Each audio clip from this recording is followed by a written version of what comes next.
Hello. How are you girls doing there? Very well. You're at the Kolkata Center of Creativity. Yes. So nice to see you, Devina. Thank you. Likewise. So tell me, how's it going? Going good. Excited. Yeah.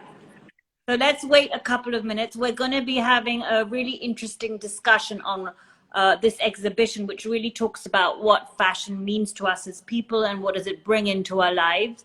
And they're looking at a very interesting craft form, Shitalpati, and I'm really excited to ask you more questions about that. And it's been put together by the studio, by the space at Studio 9 by 2, and we've got Anahita, who's the founder of that with us, and she's going to be telling us about the wonderful way she's put it up, and she's used a very interesting pillar system, which I'm going to ask her about in a minute. I'm just going to wait a couple of more minutes for people to join us. So when did the exhibition open? Tell us how it's been going until we start.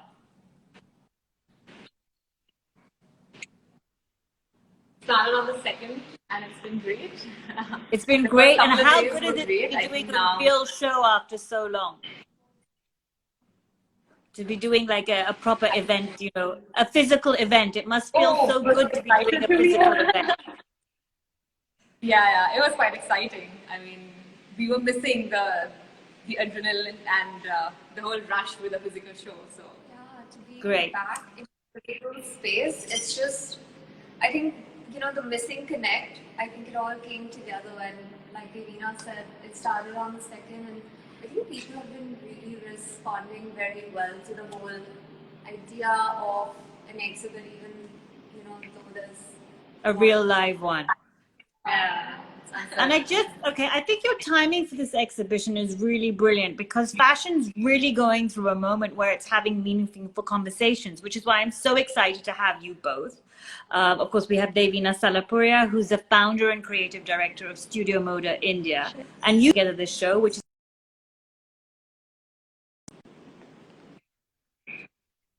partner. And the idea, I think, for you is to look at textile and suggest that something can be craft based and conscious, yet be futuristic in a way. And I think you really want to start conversations around the current fashion system, and that's something that really interests me. The material you're exploring, as I said, is Shitalpati, which is something very typical to West Bengal. And I know you made these pieces in Coach Bihar. And it's very conceptual what you've done. What I love is the way that you've been that Anahita has been able to put it alive. She's the founder, as I said, of multidisciplinary studio, the Space by 9 by 2, and I think your vision of putting her conceptual pieces and the way you put it together really brings alive the conversation. But I'm going to start by asking a few questions to both of you. And I'm going to start with Devina. So tell us, Devina, how did this idea first come to you? I mean, it started 2 years ago, so pre-lockdown, correct? Yeah, it started about 2 years ago, as you mentioned, and at Studio Moda India, we believe that giving is not just about charity; it's all about growing and also bringing in the ecological consciousness in the whole industry process. This was my personal search, for a greater meaning. So that's how Elemental Shift came about. And it also gave me, as a designer, a new material to play with and a platform for the artisans to explore and innovate. Why Shitalpati? Because it's not because you wanted to talk about fashion and you want to talk about the current fashion system, but Shitalpati is not a craft form used normally in fashion. It's something that's used for a very different reasons. It's more for household purposes. Yeah, so I intentionally used a material that is usually not used in the fashion industry. It's used for And making mats, correctly? Bags, Correct? Yeah. yes. Mats, bags, boxes, but never for fashion.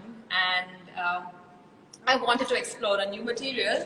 And I actually believe that Shitalpati is an allegory for the ideal textile. Okay. I looked at something local, something which benefits the underprivileged, and if I had to discard this eventually, I think everything is.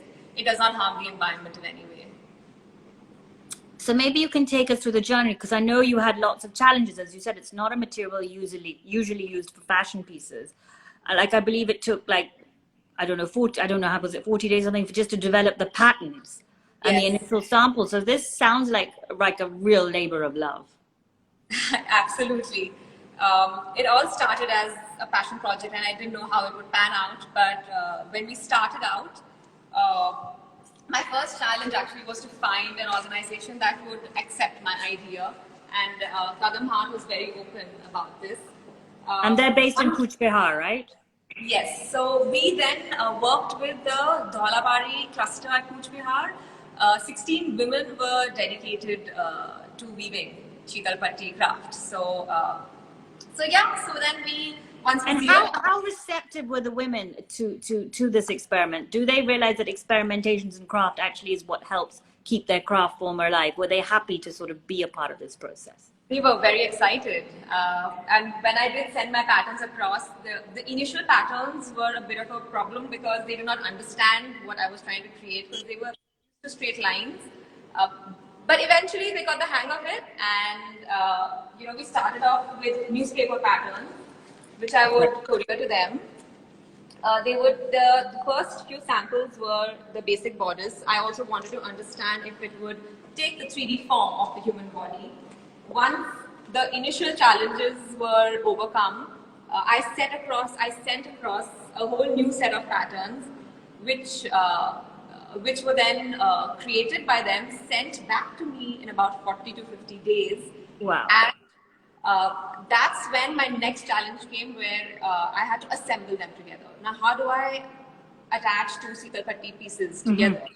So that's when I moved on to putting it under the sewing machine. I've put on a cotton piping along all of them. I even added a lining for reinforcement and for more stability. And each pattern is then hand sewed with each other. And Chitalpatti is a material. One of the reasons you chose it is because it's very economically friendly. It's plant based, and it won't cause any toxins. Correct. So can I ask about the cotton piping and the lining? Have you consciously chosen those too? So these are all the cotton piping is absolutely made in India, and it is 100% cotton. And yeah. So the whole thing was thought with that in mind. Yes. Definitely. I know there are 7 pieces in the show, and while I'd love you to run us through all 7 pieces, I don't think we have time for that. So I wanted to speak to you about one piece that I believe that was actually a last-minute addition, the accordion, and it's actually one of the most dramatic pieces. Yeah, so this one was, when I started working with this material, I realized it's not flexible at all. And the human body needs a lot of flow and a lot of drape. So I just experimented with using flow. Hello? And to increase its flexibility.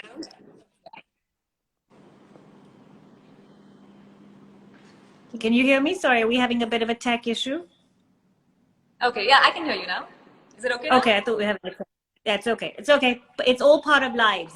Tech issues are part of lives. It's what makes them so interesting. Yeah. So yeah, so just if you can just run, I didn't get that. Just run us through the accordion.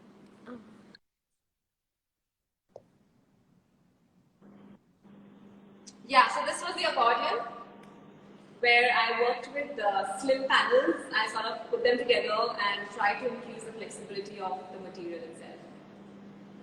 Okay, great. And then the other piece I wanted to ask you about was the jacket, and I wanted to ask you, the jacket, the curves of the shoulder and things are very difficult. And I know you mentioned pattern making. How did you make such a stiff material work? Because a jacket requires it's a lot of work. It's one of the more complicated patterns.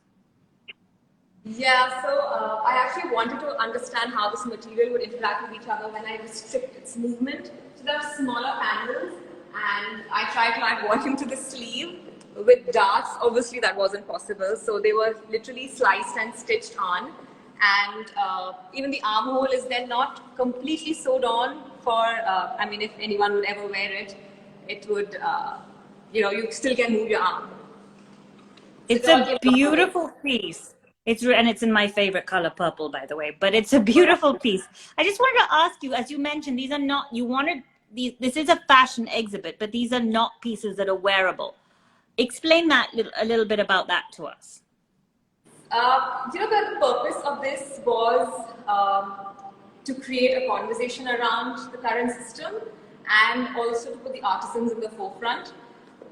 The future is not going to be someone wearing Sheetal Patti, but the future is definitely going to be the whole process of me, or the whole process of the Sheetal Patti product itself. So what happens to these pieces afterwards? Because I know the exhibition unfortunately goes down this weekend. So what happens afterwards? Yeah, what happens? I mean, I cross my fingers and I hope that they travel places, and if the artisans can. So it would be wonderful to have this exhibition actually travel out of Kolkata and to other cities, correct? That's hopefully the aim, so that everyone can get to see it. Create a stir everywhere we go. So. And obviously, you, as I mentioned at the beginning, you've done this through lockdown, and it was a 2-year process. So did lockdown impact your creative process? Did you is it the same thought you had at the beginning of this, that it was about challenging the current fashion system? Did anything, the way you look at the material, did anything change? So it did, actually. That's, I think, a great question. When the lockdown started, we couldn't communicate. I couldn't courier my patterns across because I think the whole world was shut. So I actually communicated over the phone, and I told them to use their waist pattis. Oh, this is the multicolored piece made out of waist. I love this piece. Please tell us more about this one. Striking, absolutely colorful. Yes. So this is all made out of waist, correct? All waist, yes. Beautiful, and the colors are just... This led to my next challenge, which was, what if I use a material that does not have to be dyed? Because this patti has been dyed, and dyeing definitely contributes to water pollution. So I sort of, sent across cotton pattis. You have a lot of waste fabric, you can create pattis out of it. So I sent across cotton pattis and asked them to weave it through their weave patterns, and they had actually never done that before, and they were quite excited about it. And so that's the final piece where they've actually done it. If you're looking at the chat, but someone is willing to take this exhibition to Delhi, so I would save this. Lovely. Somebody is just... That multicolored piece does make you look, see? So, the final piece is where all the black and white you see here is fabric, is cotton. Okay. Yes, when you go closer to, you can see it. Oh, you can really, this is a beautiful shot because you can really see the art and the weave of this. That's a wonderful shot. Thank you so much for taking us through this. And I know the person who helped you make this come alive and who was very much a catalyst in all this was Anahita from the space at 9x2. And what I like about your studio's work is that whether it's experience or brand based, you're always wanting to start discussions on design that is not manipulated by trends. You're all about being conscious, being seasonless, and being forever. And I think that's something that really attracted me to this project. But tell us, how important is the role of someone like you in this when you're trying to make an exhibition come alive? So I would say when we step in, we bring a level of curiosity. It's not about setting a final statement or a conclusion. It's also about creating a lot of awareness, questions, mindfulness, consciousness. And honestly, it's also about challenging the status quo. Our role, comes in to make things come alive. And I always tell Devina that this project has been so symbiotic. What we brought to the table could have only happened if, her pieces were there. And that fateful call in November 2020 just set the ball rolling. And as a studio, we've been very passionate about fashion. And for us, fashion goes beyond its tangible products. So when we stepped in, it was, our way of saying that, fashion is just not what you wear and put Yeah. on. It's a lot more than that. Yeah, fashion speaks for a lot. It's more about, I mean, fashion speaks about culture. It speaks about the times that we live in. It is an art form. It has a soul. And I think that's what this exhibition really brings. But Sheetal Patti also, it's more than the material, correct? It has real symbolism here. Can you tell us how you conveyed that through the experience and how you made sure that that comes through in the Elemental Shift show? So with Sheetalpati, it's very dependent on its processes. It's very dependent on its people. It's very dependent on its geography. And it's so close to nature and so close to the environment that you automatically build a level of mindfulness to nature and what surrounds you. So for us, we took it as a beacon of the future of fashion. How can Sheetal Bhatti be, a statement piece of what fashion should look like? So we divided into the process of creating. We divided the process of creating Sheetal Bhatti into representational aspects of fashion. So geography, stakeholders, the intent of creating fashion. Why is fashion even there? So we got a lot of information from Devina about her process and what goes into creating something from Sheetal Patti, and we were like, wow, this can actually be very metaphorical to what fashion systems should look like in the future. Yeah, in fact, throughout, you've got pillars throughout it. And I love the thought-provoking text that you've got. Struck me when I was looking through it, even if it was a virtual look through. And one of the pillars asks questions like, can you trace the origins of your shirt? What are the thoughts that you are hoping people leave when they see this show? So, when someone visits an exhibit, for us the intention is always to build a higher level of consciousness, and when they leave, they question what they already know. So for us, rather than giving statements, we thought, why don't we scatter interesting questions right from the beginning to across the exhibit to even the conclusive piece. With every piece of information that we give, why can't we leave them with a question that they begin to question their own consumption and production patterns? And the idea is to set a system for the future. And I hope Elemental Shift by Devina Salarpuria ends up being that. And the more people see it, and the more people experience it, even if it's virtually, I hope it creates the impact that we intended for it.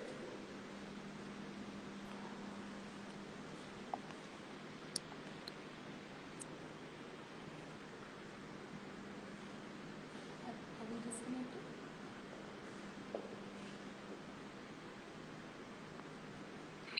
Is there a way we can visit the show online? Not as yet. Because we're getting asked. I think there was an audio issue. Sorry. We're back. I want Devina to come in for that question actually.